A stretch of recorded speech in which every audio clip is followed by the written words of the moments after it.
विधवा बहू का फैसला। महक की शादी रोहन से होती है। रोहन माँ बाप का इकलौता बेटा होता है, लेकिन फिर किसी कारण से रोहन की मौत हो जाती है।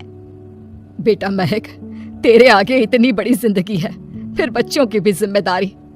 तू कोई काम कर ले। मैं तो कहती हूँ रोहन के ऑफिस में ही बात कर ले, शायद तेरे लिए कोई काम निकल आए।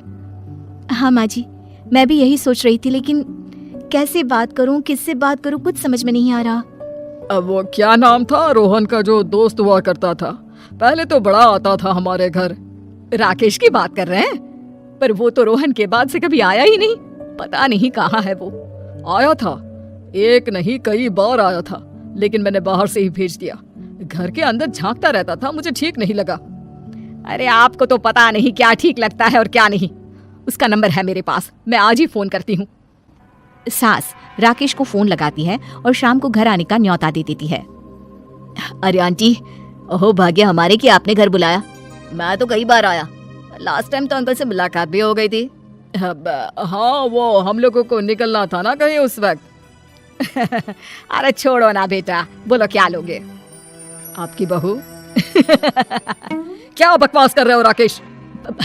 अरे मेरा मतलब यह है कि आपकी बहू कहाँ है? भाभी जी के हाथ की चाय की बस एक प्याली मिल जाती तो। महक चाय लेकर आती है, लेकिन वो जैसे ही राकेश की ओर देखती है, उसे राकेश पसंद नहीं आता। वो अंदर जाने को होती है कि अरे भाभी जी कहाँ जा रही है? बैठिए तो सबके साथ। जी नहीं, बच्चों को खाना खिला रही हूँ, आप माँ जी से बात करें ना। अंदर जाने के बाद सास कहती है, अरे बेटा राकेश, वो क्या है ना, वैसे तो तेरे अंकल जी की पेंशन आती है, साथ ही ऊपर 2 मंजिल मकान से किराया भी, तो हम लोगों का तो अच्छा चल जाता है। लेकिन महक, उनकी चिंता आप ना करें आंटी, आदेश दें बस आप तो। देखो भाग्यवान, रहने दो, कोई बात नहीं, मैनेज हो जाएगा। अरे क्या मैनेज हो जाएगा अंकल, हमें भी बता दें। आप चुप रहिए जी। अब वो क्या है ना राकेश, तुझे तो पता है कि रोहन के 2 बच्चे हैं, उनकी पढ़ाई लिखाई का खर्चा बहुत है। हम ये चाह रहे थे कि रोहन के ऑफिस में महक को भी अगर कोई काम मिल जाता तो। क्यों नहीं आंटी जी, मैं हूं ना, मैं बात कर लेता हूँ। वैसे तो आप हाँ ही समझिए। महक भाभी को बोल देना कि कल तैयार रहें मेरे साथ ऑफिस चलने के लिए, मैं मालिकों से मिलवा दूंगा उन्हें। महक अंदर से सब सुन रही थी। अच्छा आंटी जी, तो चलता हूँ, कल आ जाऊंगा। अच्छा भाभी जी, तैयार रहिएगा कल। राकेश तो चला जाता है, लेकिन ससुर सास पर बरस पड़ते हैं। मुझे ये आदमी एक पैसे का पसंद नहीं है। तुम इसे बोल दो कि हमें कहीं नहीं करवानी बहू से कोई नौकरी। अरे क्यों नहीं करवानी? सारा पैसा मैं इसके बच्चे और इसी पर उड़ा दूंगी, तो मेरी बेटी को क्या दूंगी? जरूरत क्या है तुम्हारी बेटी को तुम्हारे पैसे की? अरे वो तो पहले ही बड़े पैसे वाले घर की बहू है। अपनी बहू की सोचो जो अब तुम्हारी बेटी जैसी है। बच्चे रोहन की आखिरी निशानी है। अरे अपना भाषण अपने पास रखो। सारा दिन घर पर बैठी रोटियां तोड़ेगी, तो काम करे ना कुछ बाहर जाकर। बहू सब सुन रही होती है। वो अगली सुबह बिना मन के तैयार तो हो जाती है, लेकिन जैसे ही राकेश आता है, क्या बात है भाभी जी, रेडी हैं? तो फिर चले डेट पर, मतलब इंटरव्यू पर। महक सामने आती है कि सामने ससुर जी खड़े होते हैं। हाँ महक बेटा, आओ चलते हैं, मैं भी चल रहा हूँ। ससुर को तैयार देखकर राकेश का चेहरा बन जाता है। अंकल जी, आप परेशान हो जाएंगे। अरे रहने दीजिए ना, धूप भी बहुत है। वैसे भी स्कूटर में तो 2 लोग ही बैठ सकते हैं ना। तो तुम चलो, मैं बहू के साथ अपनी कार से आ जाता हूँ। महक ससुर जी को देखकर खुश हो जाती है, उसे शांति हो जाती है। वो लोग रोहन के ऑफिस जाते हैं, जहाँ बॉस कहते हैं, नमस्ते अंकल। नमस्ते महक, कैसे हैं आप लोग? रोहन का सुनकर बहुत दुख हुआ अंकल। वैसे कैसे आना हुआ? बेटा, क्या हमारी बहू के लिए तुम्हारी ऑफिस में कोई काम मिल सकता है? हमने राकेश से इसी सिलसिले में तुमसे बात करने को कहा था, उसी के कहने पर हम दोनों तुमसे मिलने आए हैं। राकेश ने तो कोई बात नहीं की, ऊपर से उसने तो आज की छुट्टी ले रखी है, ऑफिस भी नहीं आया। बोल रहा था जरूरी काम से जाना है। महक और ससुर एक दूसरे को देखने लगते हैं। वैसे महक, क्या किया है आपने? इंग्लिश कैसी है आपकी? महक बॉस से अपनी पढ़ाई लिखाई और क्वालिफिकेशन के बारे में सब कुछ बताती है। ग्रेट, आपके लिए काम तो है, लेकिन ऑफिस में नहीं। सर, मेरे बच्चे छोटे हैं, मैं फील्ड में काम नहीं कर सकती हूँ। मतलब वो काम घर से करना है, घर से रहकर बच्चे भी देखें और घर भी देखें, लेकिन हाँ काम जरूर से करें।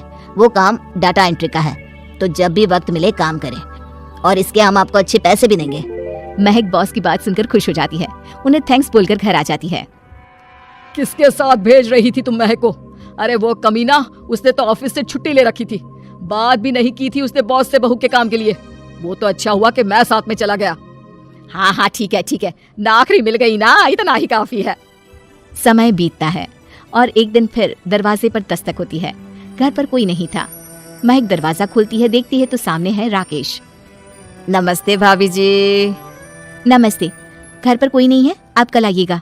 अरे अरे अरे, कैसी बात कर रही हैं भाभी जी, हम तो आपकी मदद के लिए आए हैं। वो क्या है ना, अंकल जी का फोन आया था कि आपको किसी मदद की जरूरत है। महक को आश्चर्य होता है कि उसके ससुर ने राकेश को फोन क्यों किया। वो ससुर जी को फोन करती है लेकिन फोन नहीं लगता।